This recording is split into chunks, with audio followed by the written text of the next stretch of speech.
13. All too soon, Stanley was back out on the lake, sticking his shovel into the dirt. X-ray was right. The third hole was the hardest, so was the fourth hole, and the fifth hole, and the sixth, and he dug his shovel into the dirt. After a while, he lost track of the days of the week, and how many holes he dug. It all seemed like one big hole, and it would take a year and a half to dig it. He guessed he'd lost at least 55 pounds. He figured that in a year and a half, he'd be either in great physical condition or else dead. He dug his shovel into the dirt.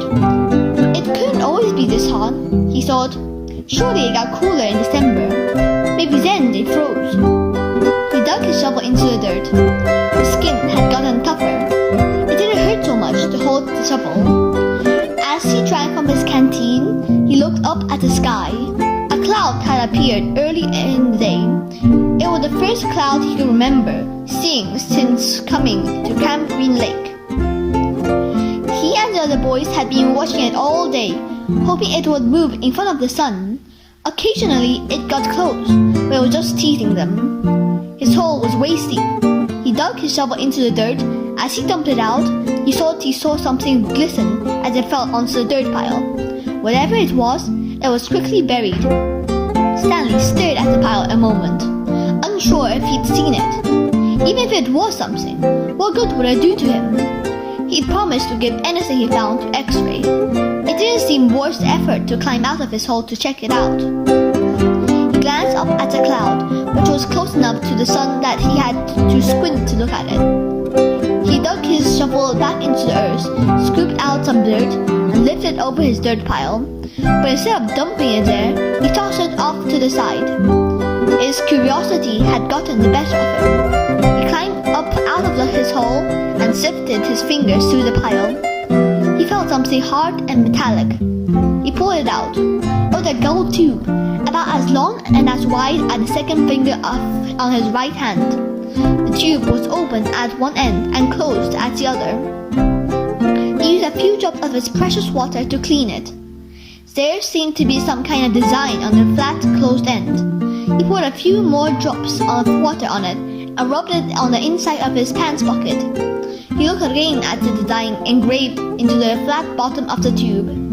He could see an outline of a heart with the letters KB etched inside it. He tried to figure out some way that he wouldn't have to give it to X-ray. He could just keep it, but that wouldn't do him any good. He wanted a day off. He looked at the large piles of dirt near where X-ray was digging. X-ray was probably almost finished for the day. Getting the rest of the day would hardly do him much good. X-ray would first have to show the tube to Mr. Sir or Mr. Pendansky, who would then have to show it to the warden. By then, X-ray might be done anyway. Stanley wondered about trying to secretly take the tube directly to the warden. He could explain the situation to the warden, and the warden might make an excuse for giving him the day off, so X-ray wouldn't suspect. He looked across the lake toward the cabin under the 2 oak trees. The place scared him. He'd been at Camp Green Lake almost 2 weeks, and he still hadn't seen the warden. That was just as well.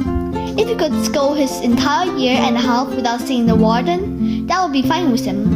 Besides, he didn't know if the warden would find the tube interesting. He looked at it again. It looked familiar. He thought he'd seen like it somewhere before, but couldn't quite place it. "What you got there, caveman?" asked Zigzag.